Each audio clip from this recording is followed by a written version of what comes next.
Hai teman, selamat datang di channel Sekate New. Jangan lupa pada teman-teman untuk like, komen, dan subscribe supaya tidak ketinggalan update dari channel ini.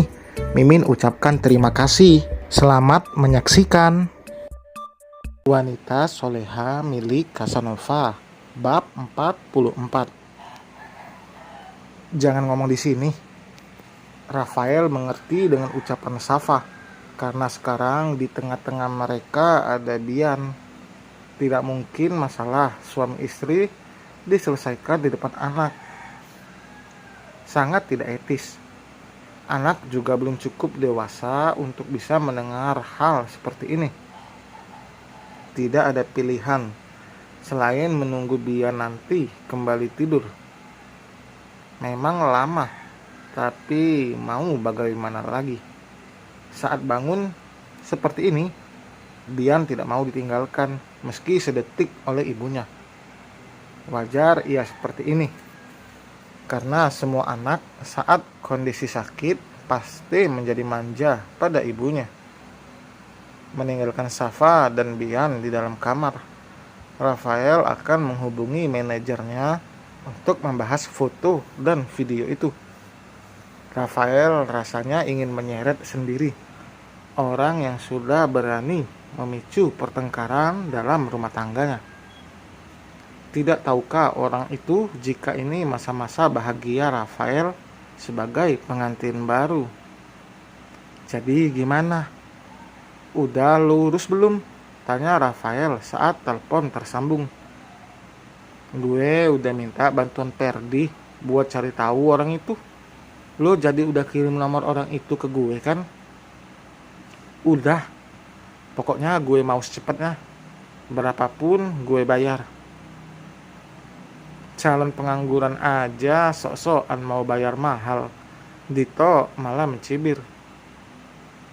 Calon pengangguran juga gue mah tajir kali. Udah sih, kenapa jadi bos yang lain? Pokoknya harus cepet ketemu tuh orang. Pengen gue bejek-bejek.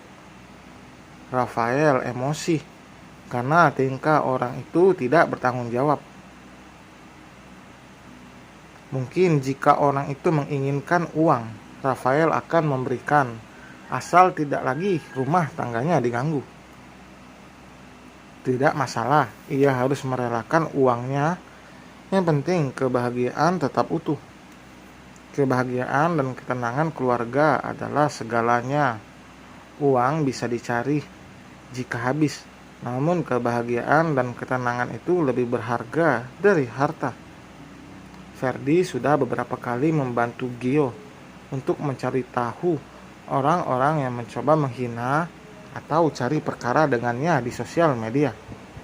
Gio tidak pernah melibatkan hukum karena ia tahu kebanyakan orang yang jarinya sangat jahat itu bukanlah orang berada. Benar-benar hanya iseng atau mungkin iri. Daripada dijebloskan ke dalam penjara, mungkin dendam nanti akan membara dan membuat permasalahan bukannya tuntas, malah terus berlanjut. Ya, nanti kalau ayah ketemu Bang Rafa, ajak aku juga ya. Pak Jakar dibuat heran dengan permintaan putri sulungnya itu. Kamu beneran mau ketemu sama Rafael? Tanyanya meyakinkan. Iya ya, kami kan saudara. Rasanya aneh jika saudara tapi tidak saling kenal, ujar Shirley. Pak Jaka tersenyum. Shirley memang berbeda. Shirley lebih pengertian dan yang paling mendukung ayahnya untuk berbaikan dengan Rafael. Mungkin jika Shirley menginginkan harta ayahnya, ia sudah pasti akan dikubuh Bu Ayu dan juga Bella. Namun Shirley bukan wanita yang gila harta. Ia menerima apapun yang dimilikinya. Ia bahkan tidak pernah lagi meminta jatah uang setelah memiliki pekerjaan. Shirley belajar untuk mandiri karena sadar tidak akan selamanya hidupnya ditopang oleh sang ayah. Berbeda dengan Bella. Mungkin gadis itu belum mengerti. Ia belum bisa berpikir dewasa. karena hasutan ibunya. Bella ingin menguasai semua harta sang ayah. Padahal jelas dalam Islam, jikapun warisan dibagi, tetap anak laki-laki yang akan mendapatkan bagian yang paling besar. Tapi rasanya tidak sopan membicarakan warisan saat Pak Jaka masih ada. Ia bahkan masih sehat sampai saat ini. Sekarang tujuan sehatnya Pak Jaka agar bisa hidup lama dan lebih banyak menghabiskan waktu bersama Rafael yang pernah dia sia-siakan. Nanti ayah pasti ajak kamu ke sana, mungkin bulan-bulan depan. Shirley mengangguk. Oh iya, tadi mainan yang dikirim lewat paket katanya waktu paling cepet sampai itu besok sore atau lusa. Nggak apa-apa, yang penting sampai di sana. Semoga aja cucu-cucu ayah suka. Pak Jaka dengan bangganya menyebut anak-anak Safa sebagai cucunya, karena ia merasa sudah menyayangi anak-anak itu, meski bukan darah daging Rafael. Menyayangi itu tidak perlu saudara. Tak memiliki ikatan darah pun bisa saling menyayangi. Seperti contohnya suami dan istri. Mereka tidak memiliki ikatan darah, tapi bisa saling mencintai dan menyayangi.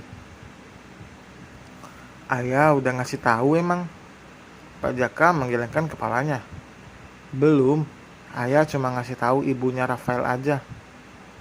Sampai saat ini, Pak Jaka belum berani untuk menghubungi anak, apalagi menantunya. Hanya Bu Yuni yang menjadi perantara antara Pak Jaka dan juga Rafael. Mungkin butuh waktu yang lebih lama lagi untuk hubungan mereka benar-benar membaik dan kembali seperti dulu sebelum negara api menyerang. Shirley juga mengerti bagaimana kerja kerasnya sang ayah untuk meluluhkan hati kakak tirinya itu. Jika bisa bicara secara langsung, ia ingin mengatakan pada Rafael jika selama ini Pak Jaka sudah bekerja keras merebut hati Rafael. Shirley ingin mengatakan jika Pak Jaka memang sudah benar-benar menyesali semua perbuatannya di masa lalu. Mungkin jika Pak Jaka sendiri yang mengatakan tidak akan benar-benar dipercaya oleh Rafael. Anak-anak nggak pulang. Mereka nginep di sana. Kasihan yang nganter soalnya kemalaman. Rafael mengangguk. Ini saatnya ia untuk bicara serius pada sang istri. Meski sebenarnya ia masih bimbang antara jujur atau menutupi semuanya. Bukankah berbohong demi kebaikan itu diperbolehkan? Ya, memang diperbolehkan. Namun bisa saja Safa lebih kecewa saat tahu dari orang lain atau pelaku itu yang langsung menghubungi Safa. Jadi memang lebih baik Rafael bicara dengan terbuka tentang Safa marah, kecewa atau tidaknya urusan belakang. Lelaki itu menarik napas panjang. Kamu marah nggak kalau aku jujur? Sebelah alis Safa terangkat mendengar itu. Aneh baginya, karena Rafael terlihat seperti anak yang takut mengakui kesalahan pada orang tuanya. Aku lebih marah kalau kamu bohong. Mendengar itu, Rafael menelan ludah dengan susah payah. Jadi aku harus jujur? Terserah. Rafael menggaruk tengkuknya yang tidak gatal. Ia kini menggeser duduknya berhadapan dengan Safa, menggenggam tangan wanita itu dan mengecup punggung tangannya. Mungkin terlihat bertele-tele, namun Rafael sungguh merasa takut akan kemarahan Safa nantinya. Jadi mau cerita atau enggak? Aku udah ngantuk nih. Maaf. Belum apa-apa, Rafael langsung meminta maaf. Kok maaf sih?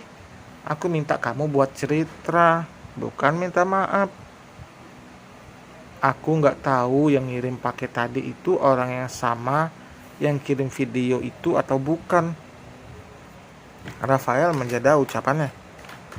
Paket itu isinya apa kalau aku boleh tahu? Rafael berdehem. Foto-foto aku dulu yang aku bakar itu adalah paket yang dibawa oleh ibu. Masih ada fotonya? Ada. Tadi aku sengaja foto ulang dan kirim ke manajer aku buat dicari tahu pelakunya. Sebelah tangan Rafael terlepas dari Safa untuk meraih ponsel di atas nakas. Saat Rafael akan membuka foto itu, kembali Safa langsung menutup layar ponsel. Rafael menggunakan tangannya. Tatapannya begitu dalam pada Rafael. Aku percaya semua itu dari masa lalu kamu. Buat apa aku ngasih lihat ke aku? Daripada perasaan aku gak enak setelah lihat foto, mending gak lihat sekalian. Rafael tertegun. Kamu gak marah? Safa tersenyum. Orang yang mencintai kamu gak perlu tahu buruknya kamu kayak apa, karena dia gak akan peduli itu.